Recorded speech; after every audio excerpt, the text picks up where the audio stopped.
Well, good afternoon and welcome again to another edition of Stay at Home and Brew It.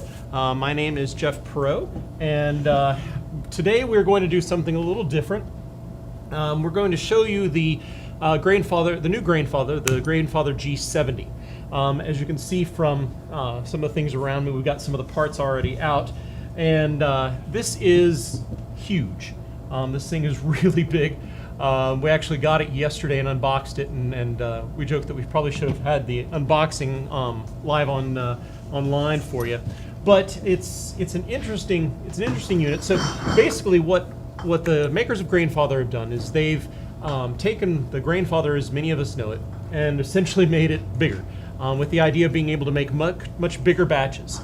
Now, right now, some of the things to know about it are you can do a minimum of a 10-gallon batch all the way up to basically a about a 15 to 17-gallon batch. It's really big. I don't know if you can kind of see the huge counterflow work chiller here off to my side. And any of y'all who have a Grainfather know this is a huge thing right here. But what we're going to do is we're going to kind of take you on a little bit of a tour of it. But first, to kind of talk about a few some of the details of it. It's heavy. First off, the unit itself weighs a little over 100 pounds, weighs about 103 pounds. So it's definitely not one that you can move around yourself, something you will need other people around you to help move around. Also, something to know about it is that you can do a maximum of an 18.5 gallon pre-boil liquid in there and do a minimum of 10.5 gallons. So you can't really do a small batch on this like a 5-gallon batch. This is really meant to brew larger batches, 10 gallons on up to basically half a barrel. So that that being said, what you can do is you can do a maximum of 37.5 pounds of grain in it, or a minimum of 17.6 pounds of grain. So again, it has some maximums and minimums in there. For those of y'all who have the smaller Grainfather, this may or may not be for you. It depends upon if you're really wanting to up your game. This seems to be basically designed for people who are wanting to do sort of pilot batches. This would be, I think, good for like a brewery or a brew pub to be able to do an easily, a half barrel batch that they can then ferment and then go ahead and put on tap or experiment with before they up it to a larger batch. Well, there's Christopher. Hi, Christopher. Now, a couple other things about it is the mash tun dead space is a little bit bigger than, of course, your other the regular Grainfather. You got about 1.8 gallons of dead space in this, so all that comes into play when calculating how you'll brew with this. Now, what we're going to do is I'm going to take you on kind of a little tour of it. So I'm going to grab the Tyler cam away from its perch over here, and we're going to see if we can use that to show you a few things. So one of the new things on it, first off, I'll kind of give you a shot of it. It is quite big, as you can kind of see. Now, a few of the differences that you may notice offhand is one, you've got handles on it, and you have to have that because, like I said, it weighs over 100 pounds. So you got handles on it now. A couple more things is you'll notice that on the outside here, we've got a sight glass. Now, the sight glass is kind of a nice addition. I will say, though, that one of the drawbacks to it I can see initially is the fact that right here around the 11 to 12 gallon mark, you'll see right there, you've got it blocked by, it looks like a little bit of a brace and kind of a cover on the sight glass itself. But the sight glass does have the ability for you to clean it with that cap that can be removed on the top, which is nice. The controller on the side, you'll notice here, is a little bit different. The other one, of course, you had mounted to it. You had to have the screws in it. This one is actually held on by magnets, which is kind of nice. But it only will actually just stay and fit there. You can't stick it over here. It won't stick. It has to be right there. This display actually looks a little bit different. Some of the buttons are, of course, the same, which is nice. But then once you fire it up, you've got some new colors on there, which is kind of nice. A couple other things to notice is down here at the bottom, normally where you had all of the plugs kind of jumbled up to the controller, you've got one plug right here, which makes it kind of nice and convenient. You're not having to deal with a bunch of plugs that are around all over the place. That's kind of very nice. Also, as we kind of go back up here, you'll notice that the lid has changed. The lid used to have a big hole in the top of it on which you could put the chiller on the top of it, as well as you could of course run your recirculation back through, but you can't, that's not something that's done now. So if we take the lid off, and I'll put the lid over here, you'll notice a few things. One, we've got in here, all right, we've got the screens like we have had previously, but, and this is one of the things which I like, is you don't have those goofy rubber gaskets on it anymore. This is made to fit nice and snugly in there, nice and snug in there with kind of a rolled metal edge, which makes it very nice. But you've got these that are inside the mash tun, and there's two of them down in there. But the mash tun itself, you would definitely need somebody's help in order to be able to get it in and out. Now, you remember probably, for those of y'all who have the Grainfather, you'll remember that there was kind of a little bar that would fit on the sides of the mash tun in those holes in order to be able to lift the mash tun out. Now they've got a huge, massive device. It's big, but basically it fits down in there. You want to be able to lift it out now. To lift this out, once you had brains and everything like that in there, you're not going to be able to do this yourself. You're going to have to either have a friend that can be lifting it up out with you, or you're going to have to have some sort of a winch system to get it out, because this thing is going to be heavy. So kind of keep that in mind. This is definitely not something that's meant for a one person brew day. Now, as we look inside of it, you'll notice some of the same similar stuff as we had in the original Grainfather, and let's see, yeah, some of the same original pieces as the original Grainfather. However, what used to have where there was the intake by the pump, where there used to be that kind of screen that was kind of the cylinder with a rubber stopper on one end, that actually has all been replaced by a new hop screen down in the bottom. You'll see this, take it out, you'll see that this hop screen has a lot of little tiny holes in it, so the whole bottom is a hop screen now. And in addition to that, where the intake is for the pump down in the very bottom, which the intake is right here, you can kind of see the hole there. What fits over that, which makes it nice, is actually another filter right here. So to filter all any hops as well as particulates, it has to go through two different filters, two different screens to actually make it all the way into your pump. So that's kind of a nice little addition that they've put in there with that. You'll notice that the temperature probe, again, is still at the bottom. You can see it down here. I'll take you in a little closer to it. You can see, so the temperature probe is kind of this, is very much the same. It's in the bottom where it is in the other Grainfather as well. We'll put this back in. Now, another difference that you'll notice, which is kind of an interesting little change, is there's not what used to be the big sparge arm and recirculation arm that used to be there. Now what they've done is they've put together these little kind of almost quick disconnect devices that are made of silicone. You'll see there, kind of looks like a little barbed quick disconnect, and these actually fit just snugly right in there. There's a little silicone ring in there, and it fits right in there like that. Now, so for recirculating during your mash, as well as basically recirculating your mash, you plug that in there, and you have a little tube that can sit up on top of the screen where which sits on top of your mash bed. Kind of very similar to the Grainfather, but now it's all integrated in. There's not that hole in the top, and so you can actually keep the lid on and maintain your heat a little bit better, which is also a nice addition. Another thing that's kind of changed, which has been an interesting thing to see, is you'll notice that the wort chiller is massive. This is actually, I'll take you here, you can see the wort chiller. My hand is not even as big as it is, and my hand's probably about 6 inches long or something like that. And so, I mean, this is a huge wort chiller. The connections also on the wort chiller actually follow the same thing with the sparge arm. You'll see that we've got, again, that sort of barbed quick disconnect with silicone connection that would actually go here in the side once you begin to actually start chilling.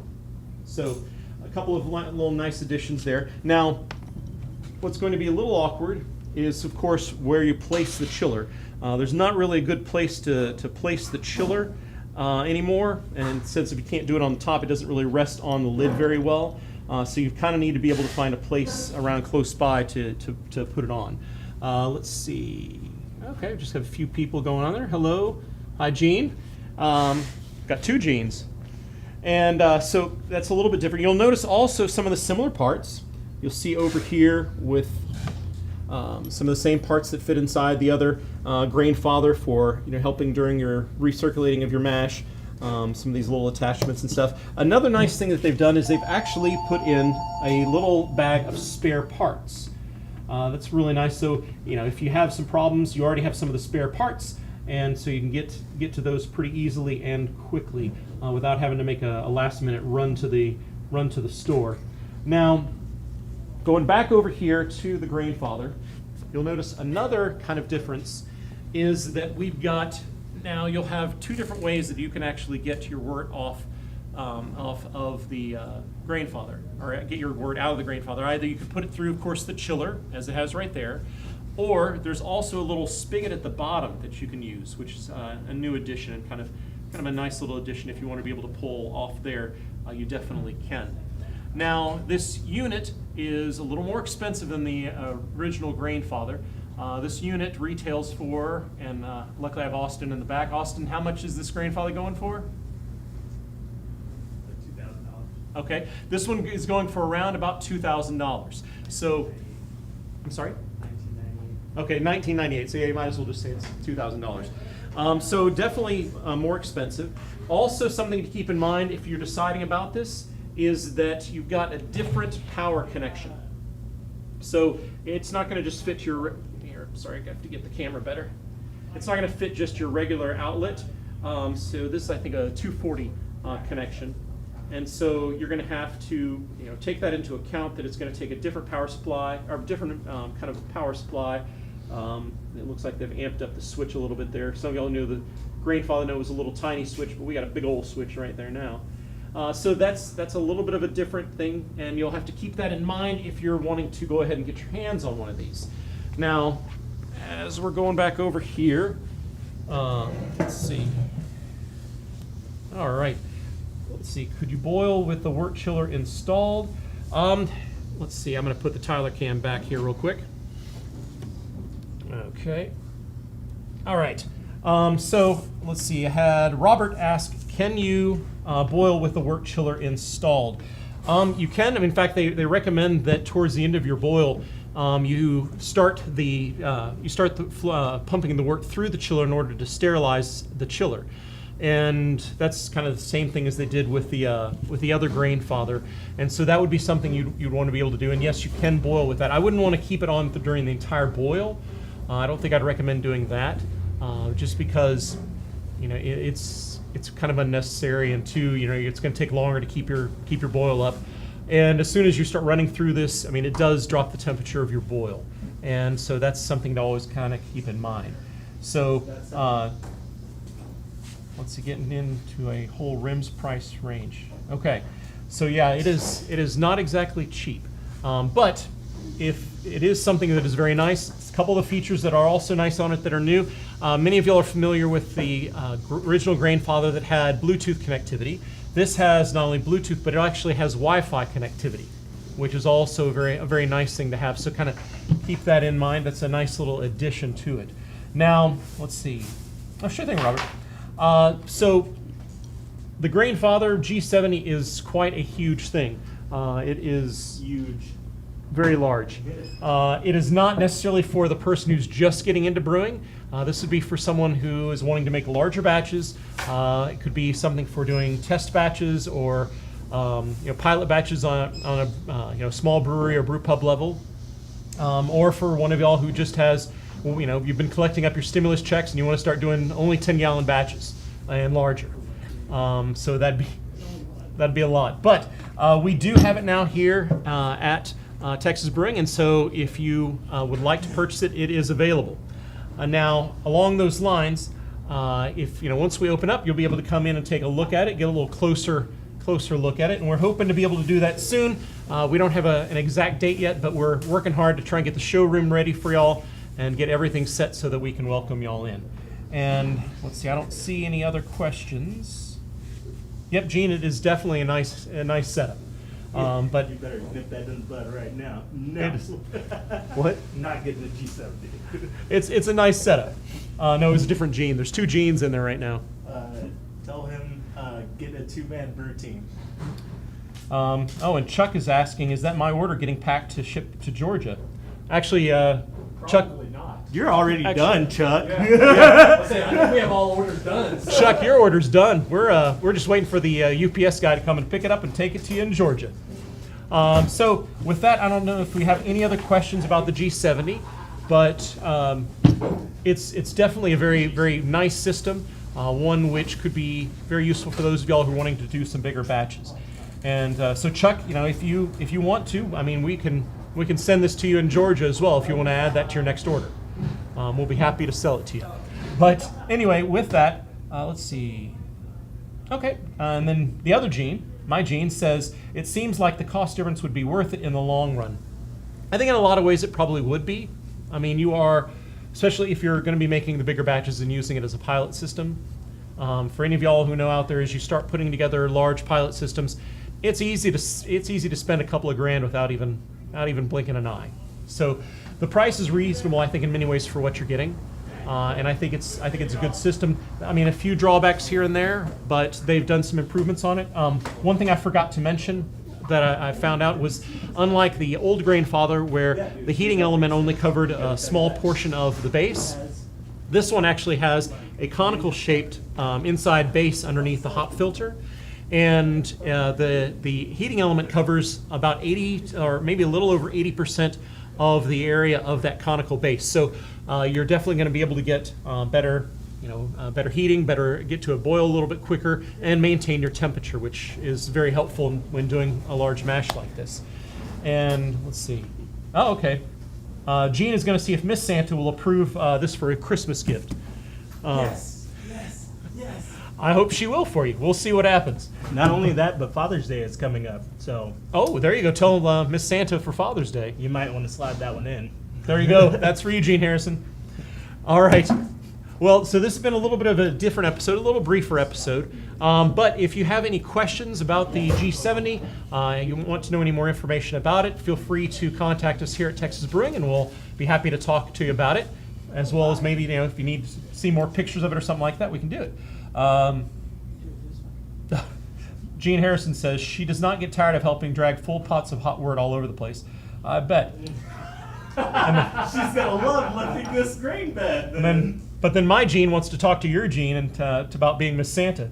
All right, we got all kinds of conversation going on there, and not about the G70 anymore. So, if you have questions, feel free to contact us here at Texas Brewing. We'll be happy to help you out and happy to answer any questions you have. Thank you again for your orders and your support. And my Gene says, is there going to be a discount for Father's Day? I don't know. I've heard in the past that Grainfather oftentimes does run sales on Father's Day. I don't know if they'll do it on the G70 or not. We'll have to keep a close watch and see if they do, because that's quickly coming up. But again, thank you for all of your orders. Thank you for your support. And we're working hard here to try and get to the point to where we can open up so that y'all can come in and come into the shop, as well as come in and see the G70 up close and personal. And so hopefully we'll be able to do that soon, and we will let you know as soon as we do. A little update on this week for those of you who missed it.